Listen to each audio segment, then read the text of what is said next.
Welcome to the world of the emergency medical technician and paramedic. As an emergency medical technician and paramedic, you are responsible for the identification, treatment, and transport of a wide array of patients who are suffering from medical, psychological, or traumatic incidents. Our ability to rapidly identify, treat, and transport these patients to the appropriate medical facility is the hallmark of pre-hospital emergency care.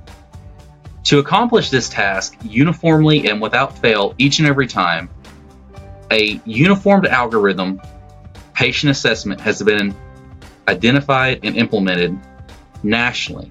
This implementation has come from the National Registry of Emergency Medical Technicians, and as part of your end-of-course testing, you will be responsible for being able to identify a patient utilizing these algorithms. There are two distinct algorithms that we utilize. The first, Patient Assessment Medical. This is used for all patients who are suffering from an ailment who have not been involved in a traumatic incident. The second, obviously, is the Patient Assessment Trauma. This is only reserved for patients who have been involved in traumatic accidents. There are a significant number of differences between Patient Assessment Medical and Patient Assessment Trauma. However, the scene survey, or the first several steps of the patient assessment algorithm, remain unchanged for trauma or medical patients, and we will explore these today. When arriving on scene, it is imperative that you and your crew, and that of the public, are safe from any types of threats that may occur. We accomplish this in several ways. We call this first step BSI Scene Safety. BSI stands for Body Substance Isolation. One easy way to remember this: if it's wet, sticky, and gooey and not yours, don't touch it without having the appropriate attire on.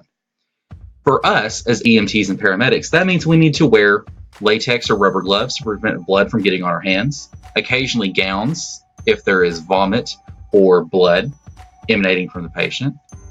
Perhaps if you're at a scene of an automobile accident and there's glass or metal shards laying around, you should wear leather gloves to ensure that you're not cut or nicked by that. And of course, if there are fall hazards or anything above you that might fall, you would need to utilize a helmet. Your safety is imperative because if you're hurt or your partner's hurt, you will be unable to take care of the patients that you've been sent to care for. Scene safety also matters for threats of violence against you. If you arrive on scene and someone, whether it is the patient or not, is causing you to feel like you may be in danger, you are well within your rights to leave the scene until it can be secured by law enforcement. Our next step deals with law enforcement and the other aspects of the public safety family, and we would consider this the additional resources segment of your scene size up. Here you will determine what do you need to effectively manage your scene. Do you need a helicopter for rapid transport to a trauma center or a medical center? Do you need additional police officers? Do those police officers need to be on scene to handle a violent person, a crime scene, or they need to be there for traffic control or crowd control?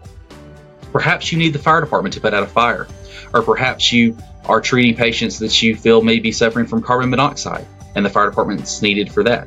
You should utilize these resources as you find them. However, it is imperative that you let your dispatch center know what you need these resources for so that they can arrive on scene equipped to handle whatever hazards you have found for them.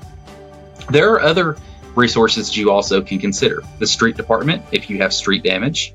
Perhaps the utilities department, including light, water, or gas. These resources can also be requested if you identify that there is an issue that requires their assistance. The earlier they are notified, the more quickly that you can get the citizens of your community back up and running if there is some sort of problem. The next step we need to take into account is how many patients do you have? It's important to understand how many patients you have so that you can ensure you have enough ambulances and ensure that before you leave the scene, you've done a proper count and know that everyone who was hurt or injured or sick is getting to the hospital somehow or some way. The paramedic or the EMT, if they're leading, should arrive on scene. Created using Powtoon.